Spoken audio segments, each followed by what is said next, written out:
Hello बच्चों, चलिए इस प्रश्न को पढ़ते हैं और समझते हैं कि प्रश्न में हमें क्या बोला गया है। तो प्रश्न है हमारा कि 50 वर्ष की आयु के व्यक्ति के 60 वर्ष जीवित रहने की प्रायिकता हमें 0.83 दिया गया है तथा 45 वर्ष की आयु वाले व्यक्ति के 55 वर्ष जीवित रहने की प्रायिकता जो है वो 0.87 दिया गया है। तब 4 विकल्प दिए गए हैं, इनमें से कौन सा विकल्प सही होगा ये हमसे पूछा गया है। पहला विकल्प में दोनों के जीवित रहने की प्रायिकता, दूसरा में है कम से कम एक के जीवित रहने की प्रायिकता, तीसरा में है कम से कम एक के जीवित रहने की प्रायिकता, चौथा में है दोनों के जीवित रहने की प्रायिकता। ठीक है, तो चलिए इस प्रश्न को हल करते हैं। तो यहाँ पे अगर हम देखें तो सबसे पहले यहाँ पे मुख्य अवधारणा हम देख लेते हैं कि इस प्रश्न को हल करने के लिए हम क्या सूत्र यहाँ पे प्रयोग करेंगे।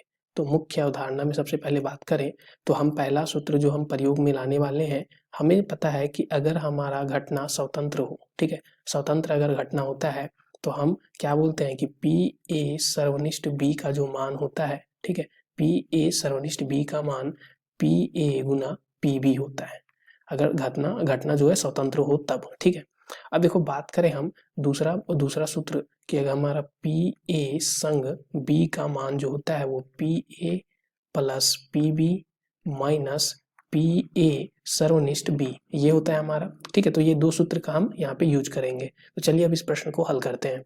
देखो यहाँ पे मान लेते हैं हम, माना यहाँ पे क्या है, 50 वर्ष की आयु के व्यक्ति के 60 वर्ष जीवित रहने की प्रायिकता जो है वो हमारी क्या है, वो हम मान लेते हैं उसको पी ए मान लेते हैं, जो कि हमें दिया गया 0.83। ठीक है, अब दूसरा हम मान लेते हैं कि यहाँ पे जो हमारा था 45 वर्ष की आयु वाले व्यक्ति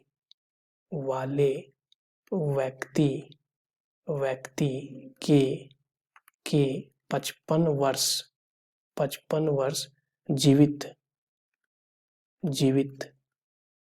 रहने की प्रायिकता, ठीक है, प्रायिकता जो है वो हमारी क्या है, 0.87 है। ठीक है, ये हम मान लेते हैं, यानी कि इसको हमने पीवी माना है और पीवी जो है वो हमें दिया था 0.87। अब देखो यहाँ पे हमें बोला दोनों के जीवित रहने की प्रायिकता क्या होगी, तो दोनों के जीवित रहने की प्रायिकता यानी कि ए सर्वनिष्ठ बी हमें बोला गया है।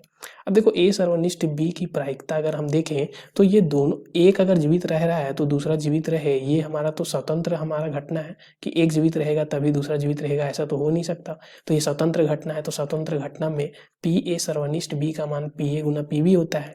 तो हम क्या लिख सकते हैं, पी ए गुना पी बी, और पी ए का मान हमें मालूम है, पी ए हमारा क्या 0.83, पी बी 0.87। तो यहाँ पे देखते हैं 0.83 गुना 0.87। ठीक है, तो इसको हम लिखते हैं 0.87। ठीक है, अब देखो 0.87, अब इन दोनों को अगर हम गुना करें तो हमारा क्या आ जाएगा, तो यहाँ से हमारा मान आ जाएगा 0.7221। ठीक है, ये हमारा आ गया। तो ये दोनों के जीवित रहने की प्रायिकता आ गई। अब दोनों के जीवित रहने की प्रायिकता हमने ये निकाल लिया। ठीक है, ये हमारा क्या है, दोनों के जीवित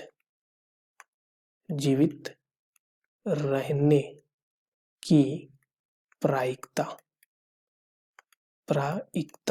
ठीक है, 0.7221 आ गया। ठीक है, यानी कि हमारा विकल्प ए बिल्कुल सही विकल्प है। अब बोला कम से कम एक व्यक्ति जीवित रहे। ठीक है, तो कम से कम एक, यहाँ पे बात करें, कम से कम एक व्यक्ति जीवित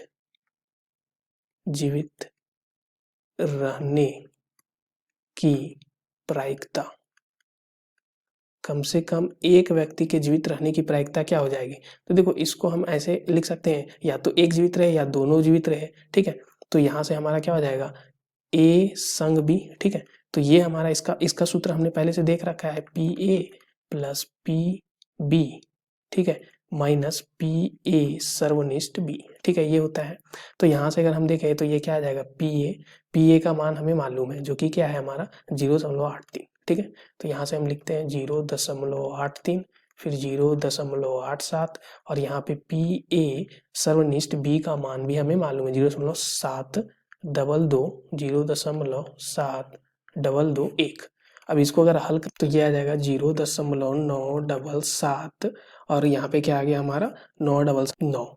ठीक है, तो ये हमारा कम से कम एक के जीवित रहने की प्रायिकता आ गया। तो विकल्प देख ले, कम से कम एक जीवित रहने की प्रायिकता, हमारा विकल्प बी भी सही होगा। तो धन्यवाद बच्चों।